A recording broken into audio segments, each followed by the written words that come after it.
Mbote bandeko balandi, mbote babone nyoso ya Miss Elongation de partout où vous êtes, mbote. Bandeko na ngai nalandi na Olanda émission ya coach ya mode chic. Coach na biso ya Côte d'Ivoire. Surtout ba mama ya bana, boke bana bandeko. Boke bana bandeko mokili oyo mondo yo. Mondo ezokende wapi bandeko na ngai ba mama ya bana boke bana bo surveiller bana bokengela bana bandeko. Bandeko mwasi alo azosenga na coach ya mode chiki apesa conseil azo ebate asala nini yango oyo azo ebate asala nini bandeko.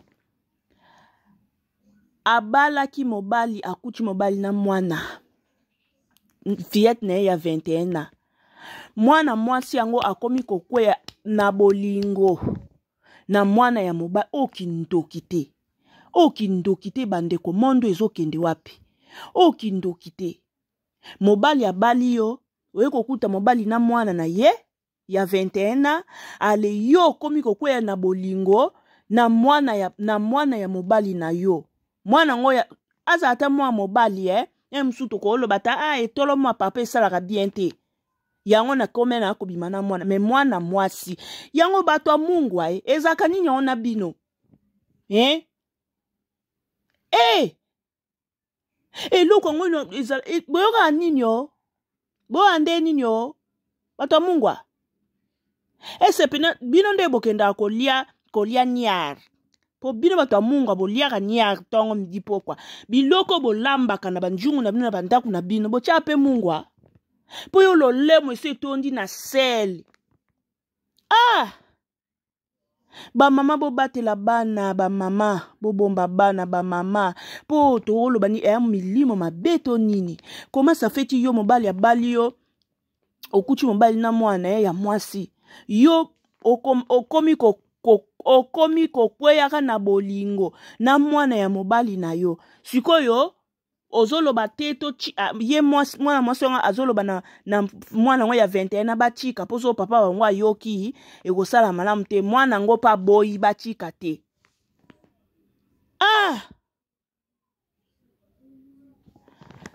mokili oyo en tout cas nzambe nanga makambo mosusu eyela bato na media makambo ya Brinette soki mwana suka na jibe etanke mama motema pasi ye mona zokila mwana ngo mawa ye mona zotala pasi ya kobota nzambe pasi ya kobota courage kuta kopelisa ta kamera koloba kochama libloba na makambo ya Brinette nazala na makasi wana te ba matière eleki ngaka abwe nazoka pasi ya kobota pasi ya bomama nzambe alina vana te na yo kuta na susu na oyo bandeko tokabolaka litiere oyo po pardon mondo oyo bamama bobatela bana botala bana malamu bamama botiaka bana bino na bapriere bamama bolakisa bana nzela ya eglize mwana soki azokende eglize azoyoka mateya eza mwa pasi mwana abunga nzela eza mwa pasi po milimo yango nzambe yesu koma sa Seigneur, batela mokili oyo pardon. Yesu, ou bien yaka kamba moko, oye na kamba moko, bao batambolaki malamu bakelola pe bao batambolaki mabe bakotika lifelongo mba moko po mokili o Sodome na Gomorrhe koma live boye vraiment ya solo wana. S'il te plaît, excusez-moi. Je disais que en fait il y a la fille de mon mari qui a 21 ans et elle me plaît beaucoup. Et je sais pas comment dire à son père, mais ça me fatigue, voilà, du coup j'ai besoin de conseils en fait. Tu as quel âge ma chérie? J'ai 38 ans. Toi, tu as 38 ans. C'est ton chéri ou même c'est ton mari? C'est mon mari. Ok.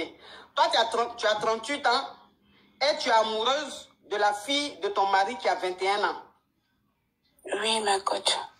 Tu es comme ça ou mais c'est maintenant que tu viens de découvrir ce côté-là? Bon, c'est maintenant que... Bon, après, avant, je... Ma chérie, tu vas speeder un peu. Bon, mon atabino moko. Quand tu pardonnes Zela, non.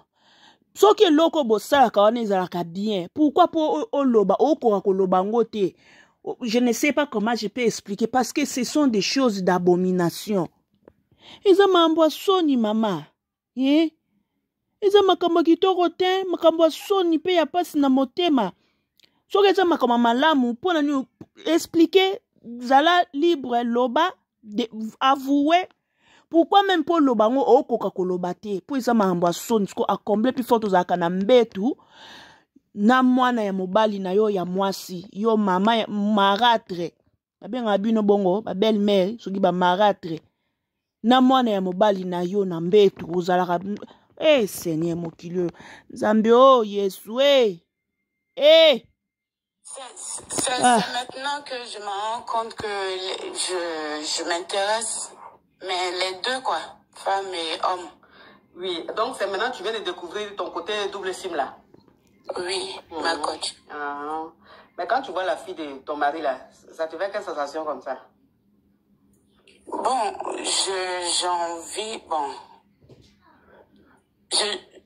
Ma coach, vous comprenez quand c'est... Oui, oh, femme, je vois pas tout le nom. Femme au grand cas ou même femme, merci ma caviar, you are beautiful girl.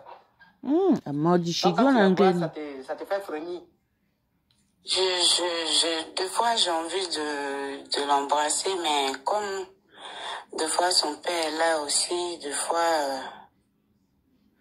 Là, elle a commencé à savoir qu'elle me plaît. Elle aussi, je lui plais, mais elle a peur de son père, en fait. Elle a commencé à savoir que tu lui plais, là. Ça veut dire quoi? Elle a commencé à savoir que tu lui plais. Elle aussi, tu lui plais, là. Ça veut dire quoi? Pourquoi tu dis ça? Qu'est-ce qui s'est passé pour que tu aies ça? Tu dis ça? Ma coach, des fois,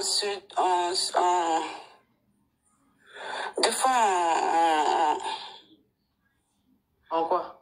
Ma coach, c'est pas facile de dire ça devant les gens. Non, faut dire, c'est pas facile. Vous profitez ensemble? Faut dire, Oui, ma coach. So ezali kama malamu pourquoi zo eza facilité pour na kolobango. So ezali kama malamu. Ezali kama mabe. Maman. Il a quel âge? Il a 45 ans.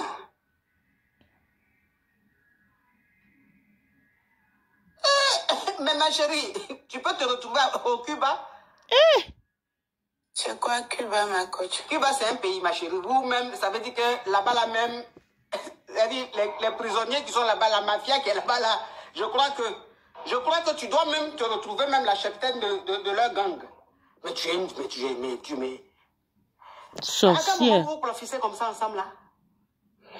Quand son père il va au travail, des fois, ou des fois quand on est entre filles, bon, comme il sait pas qu'il y a quelque chose, on se retrouve des fois entre nous dans la chambre, entre filles.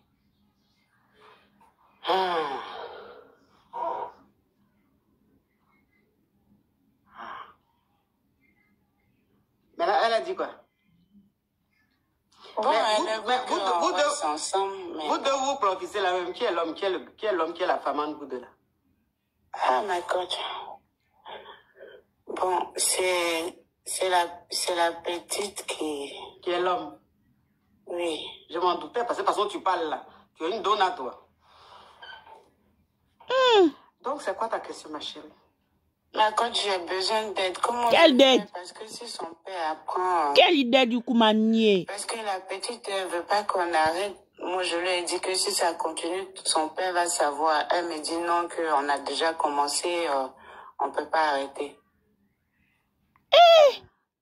Faut continuer, n'arrête pas. Quelle arrête? Mais la chose là, même pourquoi ça fait du comme ça? Quel conseil vous pouvez me donner? Quel conseil? Je peux faire? Si tu étais pembe na papolo même à Tambata. Je vais arrêter avec la petite. Parce que elle me dit que si j'insiste pour qu'on arrête, elle va dire à son père.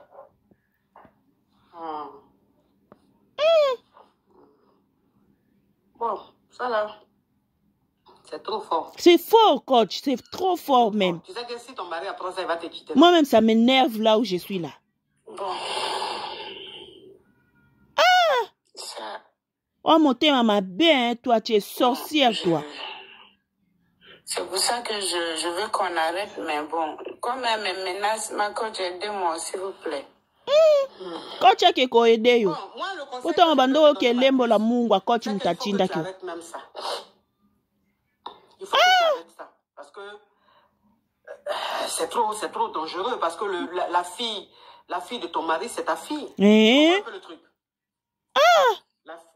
La fille de ton mari, là, c'est comme ta fille. Parce que si tu as marié le monsieur, ses enfants sont tes enfants. C'est ça. Mais c'est comme si toi, en fait, tu te clofissais, tu sortais avec ta fille. Est-ce que tu peux sortir avec ta fille, ma chérie? Non. Non. Voilà. C'est ça. Donc tu sors avec elle, c'est comme si tu sortais avec ta fille. C'est pas bien. C'est pas bien. Donc, ce que tu es en train de faire, la faut arrêter. Et puis tu dis oui, si tu dis tu vas arrêter, elle dit non, elle va dire, je sais pas, elle te menace. Il faut laisser ça, tout ça là, c'est de plaisanterie. Mais il faut que tu arrêtes ça. Il faut que tu arrêtes ça dès maintenant, avant que le pire arrive. Parce que ça, c'est très vicieux. Et si le monsieur là apprend ça là, c'est AVC tu veux donner au monsieur là. Parce que je ne sais pas s'il pourra même supporter le choc. C'est ça. Est-ce qu'il mérite ça, franchement? Monsieur qui te prend bien comme ça, s'il mérite que tu lui fasses ça, ma chérie. Est-ce que... L'amour, on ne peut pas... L'amour, on ne peut pas quoi? C'est arrivé comme ça, en fait. C'est arrivé comme ça, c'est ça que j'ai dit. Donc, si c'est comme ça que tu es, si c'est maintenant que tu viens de découvrir que tu as une double puce là, il faut aller faire ça ailleurs. Il ne faut pas faire ça dans la famille de ton mari. C'est ça. Des choses comme ça. Sinon, Même ailleurs là, ce n'est pas bon les choses là, même ailleurs là. Arrêtez seulement. Ce qui est interdit, ce qui n'est pas interdit. Sinon, si amour pouvait arriver n'importe comment là, ce monde là, on allait vivre comme des animaux. Enfant soit avec son papa, femme soit avec son enfant, ça allait être du vrai n'importe quoi. C'est parce qu'on est un cerveau, on sait que ça c'est pas bien, ça c'est très grave, ça c'est interdit. C'est pour ça que on a une ligne de conduite. Seigneur. On fait pas des dégâts. Donc ce que tu es en train de dire, c'est vrai, l'amour ne choisit pas, mais ne réfléchis pas comme ça. Et puis il faut que tu arrêtes ça, ma chérie. Il faut que tu arrêtes ça. Si tu es comme ça, moi je ne te juge pas. C'est ton choix. Moi, je ne juge pas les gens. Mais je dis simplement que comme c'est elle la fille de ton mari, c'est très dangereux, c'est très grave. Donc, il faut que tu arrêtes ça. Ok. Tu as compris, ma chérie? Courage à toi. Non, mondo yo. Mokilio yo bandeko, mokilio yo bandeko. Yonga na sesa ngana bana nga partout natambola kana bana nga partout makama bichika chika wana lina kesoma litungulu chikela ngai mwa nzambe merci na juna okili oyo nzamba lola o Yesu Kristu mokili oyo nzambe batu obanga mokili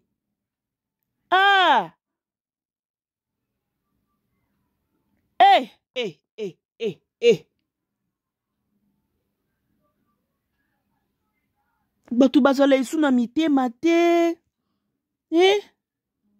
batu bazala esu na mitema te nzambe ata pe atiki kasi batiki pe bolingo yango bon soki ye pe mwana yango po mwana ana de ayoki da elengi nalanda video mo boye mo mwasi mo bazoloba ke mutu aliboso apesa ayokisa elengi na vie eza mwana mwasi me ntango azali na ye kosangana na ye na bana mibali ando elengi wana yoka epa mwana mwasi epa bana mibali banda koyoka yango te mutu da yo mama oyo oyokisi da mwana bato ya 21 na gu wana oyokisi da gu siko ozoluka otika ntango banda kosala yango yeba ete kaza mwana mobali na yo eke esala bien te mpo na okende koluka bon monde yango mpe lelo ekoma nango liberté de l'expression opinion eloba nango jibe mpiana eza opinion na yo okende koluka bareseau wana to bareseau wana bazali okende koluka kasi ba réseau wana te pona nini po osala ba makambo na yo wana yo ke kopona kaka mwana ya mobali no yango mwana ngo ya mobali no aza kitoko ya ndenge nini oyo epousse yo tio oke kokoma na niveau mama wa motema oza ntoki sorcière oloka makasi. Batu bazo bebiselaka batu bana nzambe na ngai Yesu Kristu. Kande na mei bazemi na nga na pasi. Na mei bazemi na nga na pasi na désert Yesu. Na boti bana nga na pasi. Na pasi. Moko loka kolia, moko loka kolia ezate. Na pasi.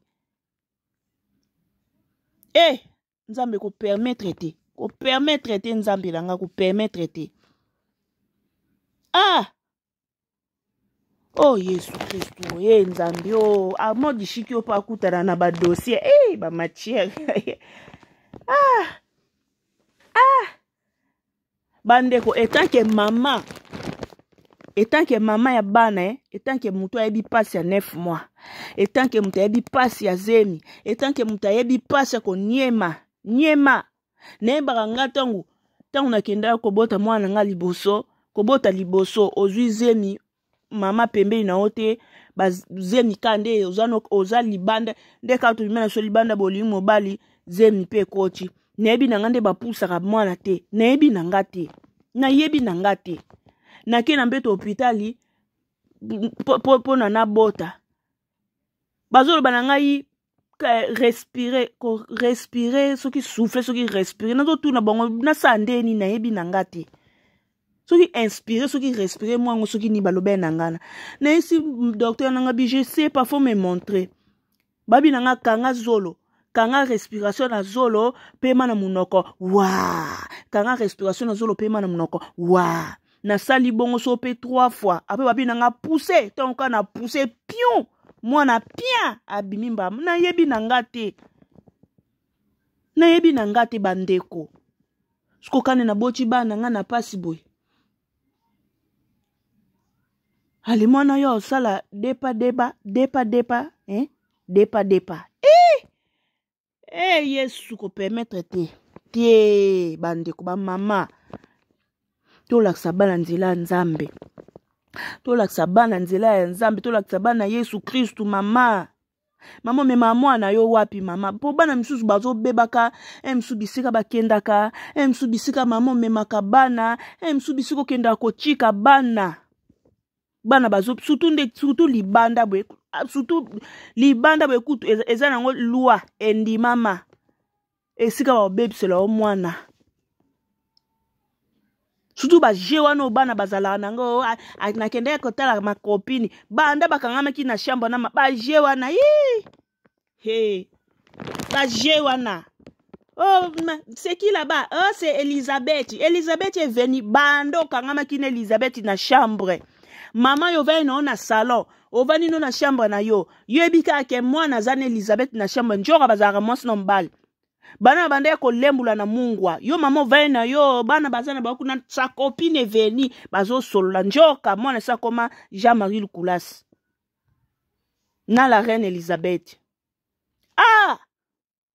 Lo solie, lo wemsu ba mongo Siko yo ye libala. Vana libala na yo okomisi mwana na papa bambanda. Siko olaksi deja mwana deja njela Yerusalem. Siko yo zolo bochika esundeni. Po mwana da yo kida elenga ya jardin de den. Bochika ndente, continuer otika esundeni. Et puis mwana wana ndenga zana na vie na soki azana ba chéri ya bana miba azui ba chéri te. Te azana na makama ba copain te.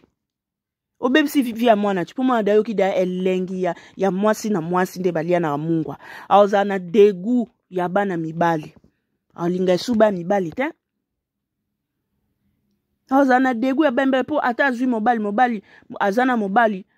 Tema yo da elengi ya mungwa da yo kotisi mwana na cerveau. Amona kutu malamu abimane na mwa mwasi ki azana mwa mobali. Mama po ni ko bebisa via ya mwana mobali na obo omote amabe makasi. Uzapi na motema be yo na asi olala na porte ya satana wa motema ngaso zepe tala bato aboyeko moni bino bato aboye na nzela na boya te pona kozwa mbeli na chubio place na mona Sodome et Gomorrhe na misu senye olongaka na mukilimba moko musika na nga vraiment pasi kobota bandeko naoki pasi taka nga makambo sa ba video nakoma na nga rare je suis concentré dans mes études nakoma rare mais na esimbi nga tant que parent esimbi nga na bite